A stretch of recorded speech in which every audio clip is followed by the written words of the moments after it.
There's something peculiar about all of the recent trailers for Apex Legends that has me wondering, are we getting set up for a potential conflict between Duardo Silva, who has plans to conquer the Outlands, and Kuben Blisk, the commissioner of the Apex games? What's up, you guys? I'm not amazing, I'm just mediocre. We're here to break down the decidedly pro-Silva Pharmaceuticals tilt of the recent Apex games trailers and what that means for the future of Apex Legends. Let's get right into it. Like I said just a moment ago, all of the trailers for Season 12 of Apex Legends have this decidedly pro-Silva Pharmaceuticals tilt to them.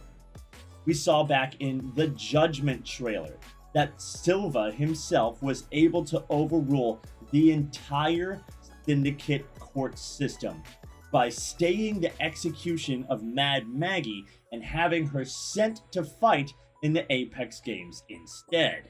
It's unclear how he acquired this influence, but he is certainly able to manipulate the judges into allowing her to live. We wouldn't find out the reason for a couple more days, where in the launch trailer, we see Duardo Silva crafting his narrative as the savior of the Outlands, and he's using Mad Maggie to take the fall. He's powered up the Phase Driver, this new piece of technology that's on Olympus, and used it to teleport Olympus out of the sky, but putting Mad Maggie up to take the fall for it. It's clear now that he needed Maggie alive to play in the Apex games in order to become the villainous foil to his savior persona in order to further progress his plot to conquer the Outlands. Even the gameplay trailer has this pro-Silva Pharmaceuticals tilt, where it said that Duardo Silva himself is the genius that's made up the new control mode LTM we're going to see in Season 12, and that is actually designed to be boosting ratings for Apex Legends. Even in Maggie's gameplay trailer, where they showed off her abilities just a couple days ago, we see at the very end of that trailer, the Apex games are sponsored not only by the Syndicate, but directly by Silva Pharmaceuticals. So he is putting his hands into the Apex games and just taking complete control of them.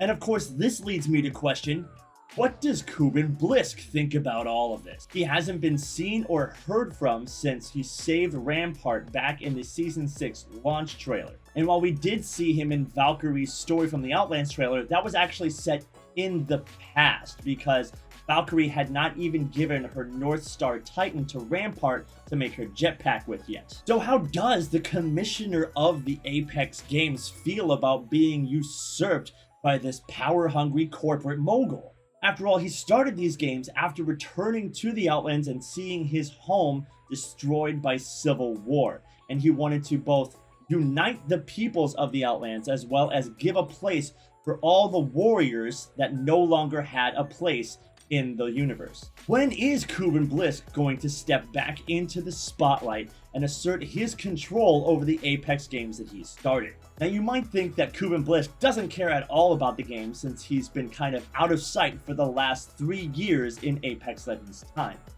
But he's been operating in secret this entire time and has directly influenced at least 3 different legends making their way into the games. While he didn't personally reassemble Ashe, he made sure to find her and set her on the path that would eventually lead her into the Apex games, having her take control of the Apex arenas, a type of game style that's a lot more akin to the original bloodsport that he imagined. And then she would eventually, of course, join the Apex games a couple seasons later.